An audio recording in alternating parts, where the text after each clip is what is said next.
বিলের পানি নামতে না পারায় নাটোরের সিংড়া উপজেলার হাতিয়ানদহ, লালর, শেরেকাল ইউনিয়নের ১০টি বিলের প্রায় ৪,০০০ হেক্টর জমি জলাবদ্ধ হয়ে আছে। বিলগুলোর পানি বের হওয়ার একমাত্র স্থান গদাই নদী। আর এ নদীর শাওল এলাকায় স্লুইস গেটটি সতী জাল দিয়ে আটকে দেয়ায় পানি প্রবাহ ব্যাহত হচ্ছে। এতে ইরি মৌসুমের বীজতলা সহ অন্য ফসল রোপণ থেকে বঞ্চিত হচ্ছেন কৃষক। তাদের অভিযোগ, স্থানীয় প্রশাসনের কাছে প্রতিকার চেয়েও হয়নি সমাধান।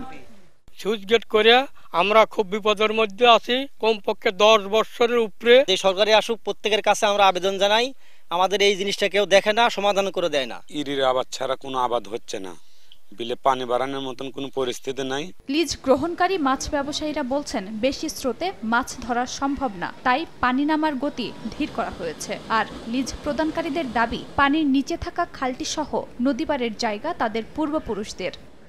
বিল রক্ষণাবেক্ষণের কমিটি আছে, সভাপতি, সেক্রেটারি আছেন, তাদের কাছ থেকে এই জলাটা ডেকে নিছি।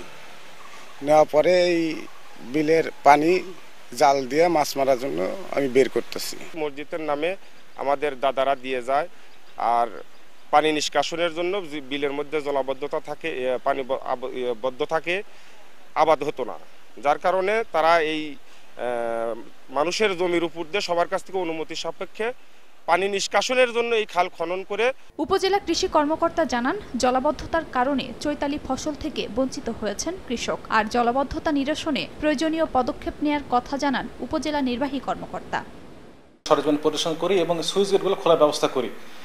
তো আমরা আশা করছি যদি সুইচ গেট নিয়মিত খোলা থাকে তাহলে আগামী কয়েকদিনের মধ্যে সম্পূর্ণ পানিটা নেমে যাবে। পানি যাতে খুব দ্রুত নেমে যায় সেই ব্যবস্থা করে খুলে দিয়ে আমরা চেষ্টা করব কৃষক যেন খুব দ্রুত মাঠে চাষ করতে পারেন। গদাই নদীর মিনি স্লুইস গেটের পানি বের হওয়ার স্থানটি ৬,৫৭,০০০ টাকায় লিজ প্রদান করা হয়। সময় সংবাদ, নাটোর।